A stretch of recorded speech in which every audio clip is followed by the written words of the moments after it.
36 square minus 1 square divide by 35 இருக்குது. So நம்ம இதை எப்படி ஈஸியாக சால்வ் பண்ணி பார்க்கலாம். ஸோ நம்ம உடனே 36 ஸ்கொயர் பண்ணி அதில் வந்து ஒன்றை மைனஸ் பண்ணி 35ல் வகுத்தில் அது ரொம்ப டைம் எடுத்துக்கும். நம்ம சிம்பிளாக சால்வ் பண்ணலாம். இப்போ இதுக்கு ஃபார்முலா இருக்குது. இது வந்து இது ஏவை எடுத்துக்கலாம். ஸோ இது பி எடுத்துக்கலாம். ஏ ஸ்கொயர் மைனஸ் பி ஸ்கொயர் வந்து ஏ ப்ளஸ் பி இன்ட்டு ஏ மைனஸ் பி.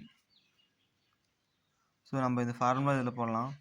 இதில் போட்டால் இது வந்து ஏ தான் 36. ஸோ பி வந்து 1. ஸோ 36 + 1 இன்ட்டு 36 மைனஸ் 1 +1 -1 இந்த டைம் தான் நான் இப்போ இந்த மாதிரி மாற்றி எழுதிட்டோம். ஸோ இந்த 35 கீழே அப்படி வந்துடும். ஸோ இங்கே பாருங்களேன், இப்போ 37 வந்துருக்கு கூட்டினா இன்ட்டு இது 35. ஸோ இந்த 35 கேன்சல் ஆகிடும். ஸோ ஆன்சர் 37 வந்துடும்.